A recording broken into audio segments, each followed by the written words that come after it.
Being a teenager, you're like, absolutely not. I'm not ready for this. I can't do this. I thought I had my whole future planned out, and all of a sudden I'm staring at this test that changes everything.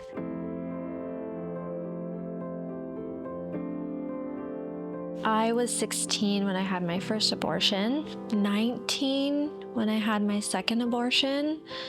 And again, it wasn't with anyone that I was in a relationship with.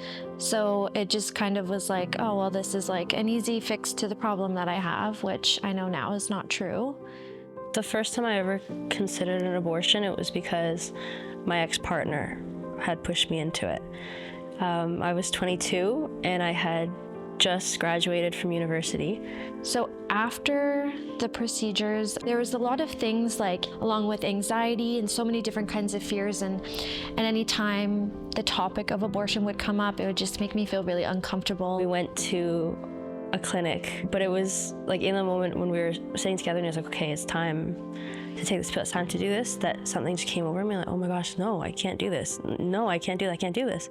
And that was such a huge shock, and it was probably the first time I'd ever stood up for myself. It was maybe 4 times that he drove me to different clinics in the city and dropped me off and said, call me when it's done. I was just like new to church, and I'm like, yes, I'll serve anywhere. So there was a Love the City event that I signed up to serve, and I didn't know at the time that it was for a pregnancy care center.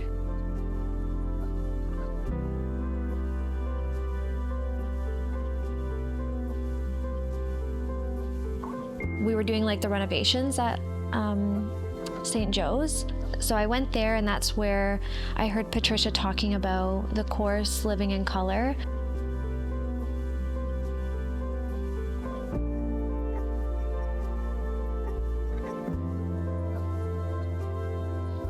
For the first time. So she explained her situation, what she had gone through, and she explained that she was going to be hosting this course, help women find healing from abortions. And I remember hearing about that, and I was like, I know that I have to do this. I found St. Joe's the final time that he dropped me off at a clinic, and I remember being so scared and walking out when in the window of the building attached to the clinic, it said, inquire about free baby supply boxes. And I thought in my head, well, I'm about to be a single mom, so maybe I should go in and ask.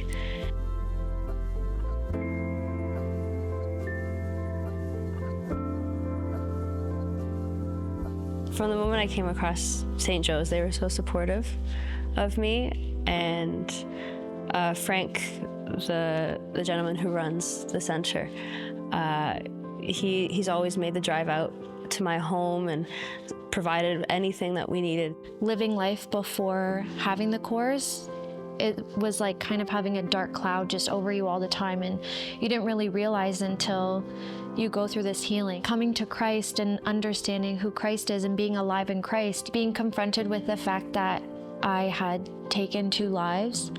I was deciding to play God. It was all about me, and I made a very selfish decision.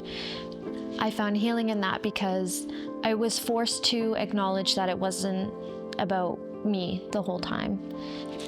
I didn't have any confidence before St. Joe's. I had none of that before them. And it was with that confidence that I was able to find myself stepping away from my ex-boyfriend and into my family, telling my mom about the pregnancy. Eliana was born last January 17th, 2025.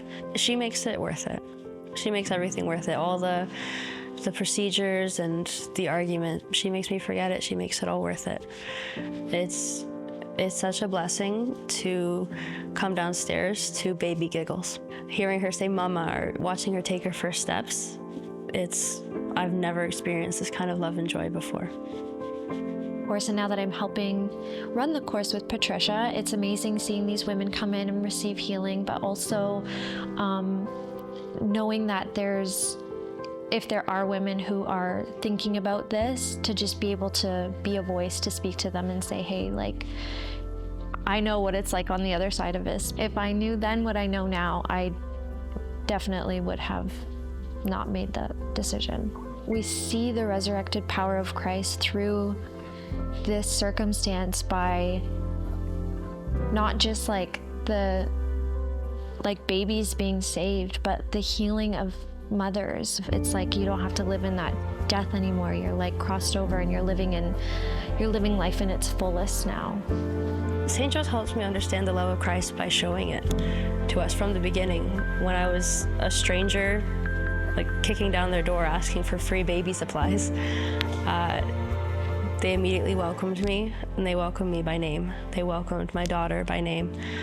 And that period that I'd had in my life where I'd turned away from God, I really did feel like I had died spiritually, and I couldn't understand it.